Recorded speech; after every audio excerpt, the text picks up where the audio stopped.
Hi, my name is Mweni Wambua and I am your favorite grief educator. Welcome to the Grief Cafe, where we gather, we grieve, and we grow together.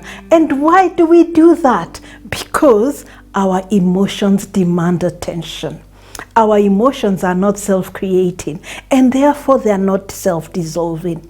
They have an origin, and therefore we must go back. We must lean in on them, and we must go back to that place, be able to say, this is where all this begins. This is what changed. This is what happened here, and attend to them intentionally, consciously, and be present. Well, it is 2025.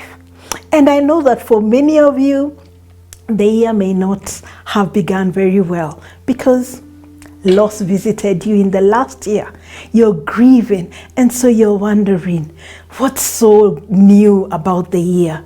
It is not automatic that the year comes with feelings of freshness and excitement and energy. And that's okay. I pray that right here at the Grief Cafe, we will find both the space to grieve together and the grace to do it well. That you will find the strength and the serenity you need in this season. I pray that the year will be gentle on you. I pray that the year will give you the peace and the comfort that you need. And I pray that the heaviness of the losses that you have will begin to get lighter and will begin to dissipate as the year goes along. You know, grief fundamentally alters our experiences of life. It alters how we view the world, and it also changes the milestones that we are used to when we think of the new year. And so for whatever reason, the new year, the beginning of the year, may not seem happy for you. And that's okay, because you know what? Grief does not follow a calendar. Grief does not know it's January. Grief does not know it's December. Grief does not know it is April.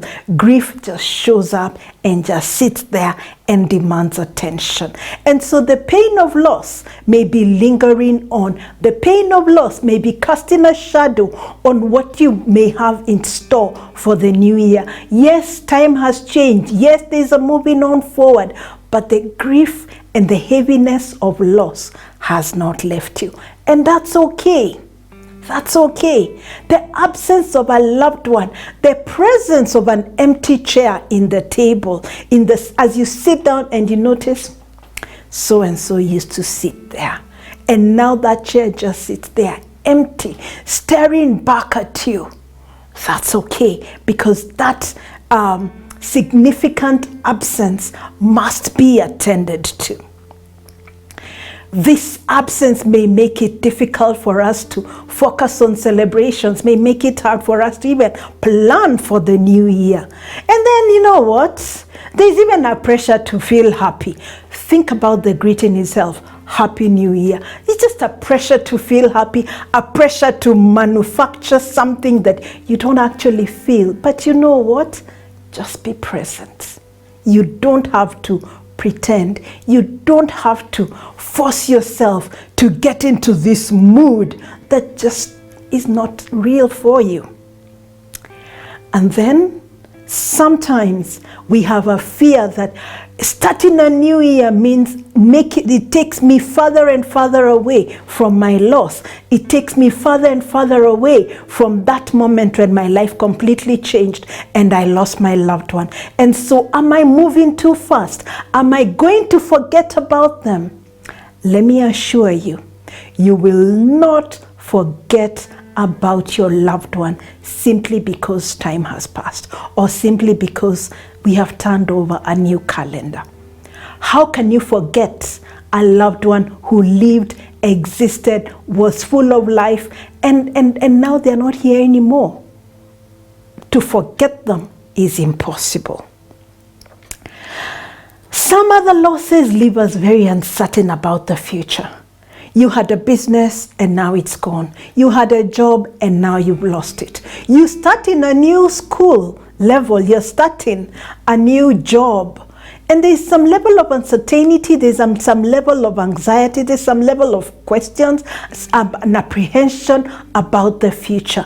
And that's okay, because this new year and the goals that it comes with, looking forward, may make things look a bit uncertain. And sometimes they may even feel meaningless, because what's the point?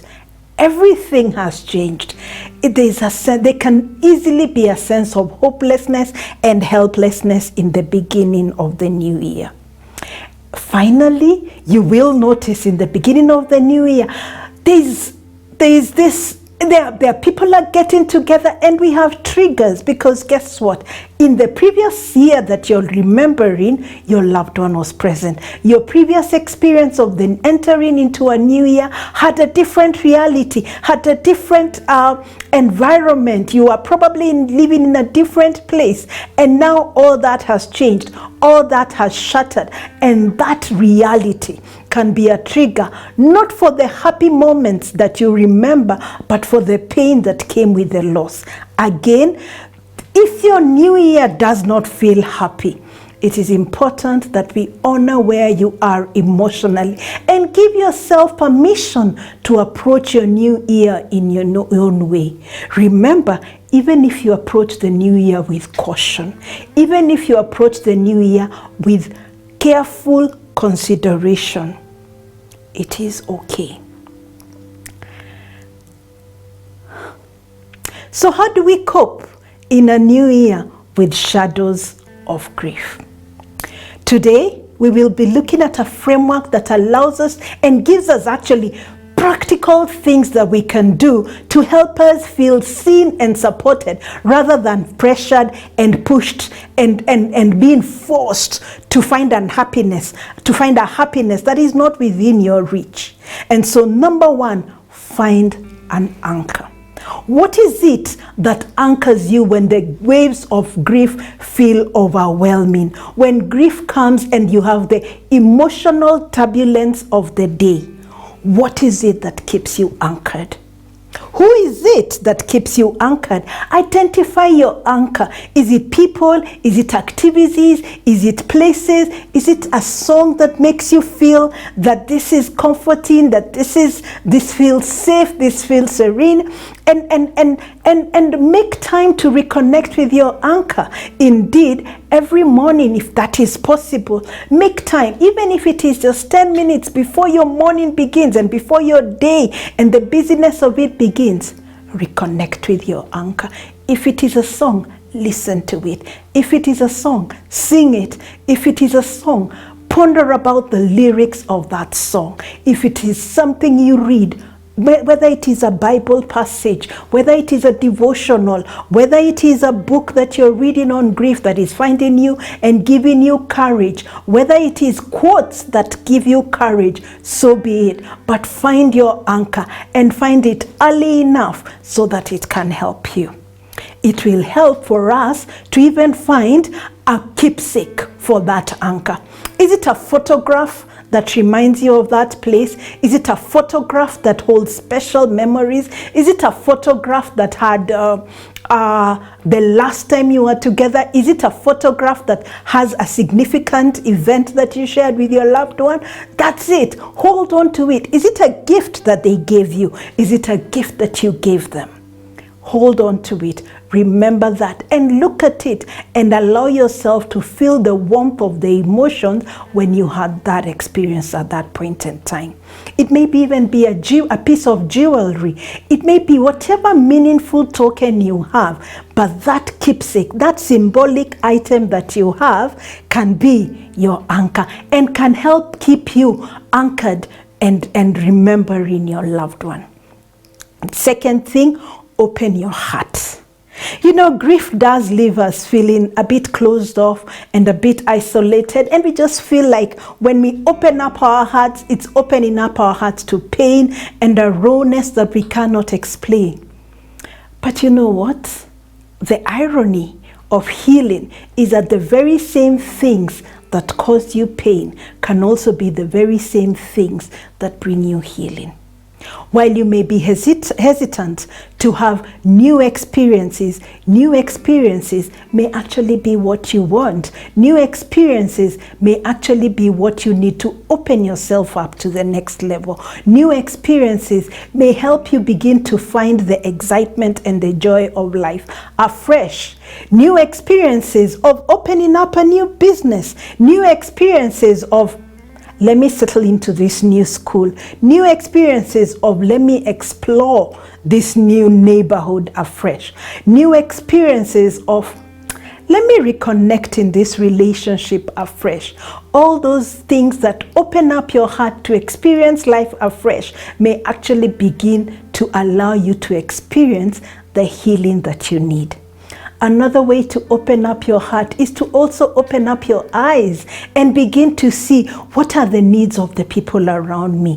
One of the things that helps us with grief is when you support other people, when you tend to the needs of other people, it has a way of lifting your attention from yourself and from that place of feeling sorry and also alone, and begin to see that in my vulnerability, I can help someone else in their journey. And that's a place for volunteering and giving back and offering your skills and services to someone who may need it more, someone who may be in need of it, someone who may need your support, someone who you may look at and you can be able to reconnect, because I am going through this loss, you're going through that loss, and so in giving you, even if it is just my time, we are opening ourselves up to new experiences. And who knows, you may experience a depth of relationship you have not had before. Create new small goals. That's number 3. When you think about 2025, oh my goodness, a whole year to do this, a whole year to do that, a whole year to do the other, it can be so overwhelming. When you go through your mind January and February all the way to November and December and everything in between, and it can be oh so intimidating. But what if you broke it down and said, you know what? Let me just focus on January. You know what? Let me just focus on the first week of January. You know what? Let me focus on the first quarter of the year. You know what? Let me focus on this fortnight and start creating new small goals. That way, a whole year may seem very intimidating, but 1 week is manageable. 2 weeks, we can talk about 2 weeks. A month, okay, we can negotiate it. I can visualize a quarter, but a whole year may be too soon. In creating small goals, it also allows you to feel powerful. It allows you to be able to see the small daily decisions that you're making. It allows you to be able to see the small victories that you're having. You know, when you've lost a loved one, when your life has completely been thrown apart by loss, even waking up and taking a shower and driving to the office and taking a matatu to work and dropping the children to school and being able to walk the children to the daycare is progress. Set weekly goals. Even if the goals are not life-changing, even if the weekly goal is call a friend, even if the goal is take a walk for 10 minutes, even if the goal is plan to go to church this Sunday, even if the goal is go to the park, go to the gym once a week, it is a manageable goal. Forget the pressure of giving yourself too much. Remember the analogy of how do you eat an elephant? In small bites. When you do these things, pause and reflect and ask yourself, what is the one small thing that moves me further from my pain and moves me forward in my recovery journey, moves me forward towards my healing? Start a memory jar so that in it you can start putting your memories or achievements of every week. And it is okay even if in your memory jar you write, try to go to the park today, did not make it. We'll try again next week. Went for a walk. It was meant to be a 10-minute walk. I lasted only 5 minutes. Went for a walk. I cried throughout the walk. It's still okay. Remember to offer yourself kindness and compassion even as you create and move forward in your small goals. Number 4, understand your emotions. Grief is complex, without a doubt. Emotions can be contradictory. I feel relief, I feel panic, I feel lost, I feel powerful, I feel helpless, I feel hopeful. It can seem like a pendulum is swinging, and every time it swings, I land somewhere different. And that's okay. Take time to understand your feelings. And the best place to understand your feelings is to actually name them. Because once we know what we are dealing with, then we will be a step closer in finding the help that we need. I feel lonely. I feel lost. I feel anxious. I feel betrayed. I feel confused. I feel conflicted. It allows you to even Google and find out what to do when you feel conflicted. It allows you to be able to call and write in your journal and say, on this day, I felt very, very overwhelmed. On this day, I was actually okay. And sometimes when we are going through grief, waking up and feeling okay can actually confuse you, because I'm not supposed to feel okay. Am I allowed to feel okay? And so being able to name your feelings, being able to interrogate your feeling helps move you forward. Journaling is a good way to unpack your emotions, because there is something I believe that happens when your head and your heart and your hand connect, and you write down those emotions, you write down those questions, you write down those fears, you write down, even if it is a prayer, even if it seems far out there is a power of writing it down. And you know what? The good thing about writing down and journaling is that you can write with no filters. Another way in which it can help us understand our emotions is body movement.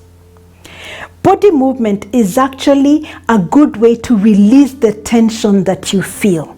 You know, whether it is dancing, whether it is stretching, whether it is going for a walk, whether it is just allowing yourself to exercise, going to the gym, going for a hike. Body movement is a very useful way to release the emotion that is locked up in our body and making us feel all stiff. And even a quick walk. You know, if you used to walk 20 minutes, even a 5-minute walk is a place to start. How about we pause and ask ourselves, what emotions am I feeling most often? What are my needs in this time? What emotions are overwhelming? What emotions am I afraid of allowing myself to feel in this season? Finally, seek support. You know, seeking support when you have gone through a loss is not a statement of weakness. It's not a sign of weakness. Seeking support is an awareness that where I am, I need help to move forward. I want to move forward. I just don't know how to. And so you can seek help, whether it's from a spiritual advisor, whether it's from a therapist, whether it's from a support group, whether it is a book you're going to read. And we thank God. We live in an age where there's information in many ways. There's a podcast, there's a teaching, there's an online virtual group, there's a physical group for this, that, and the other kind of support. Seek support. Because also in seeking support, in interacting with other people who have walked the journey with you, makes you aware that there's nothing wrong with you, that what you're going through is a normal human experience, and what you're feeling is normal, because you're a human being. And so the things that you're going through, others have gone through, others have navigated, others are navigating, and you're not alone. When you begin to seek support, you actually start to create a supportive network. When you begin to seek support, you find others that are in different stages of the journey. You find others that are just starting. You find others that have been in that place for a couple of years. You're able to tap into their wisdom, and you bring your wisdom on the table, and you're able to work together.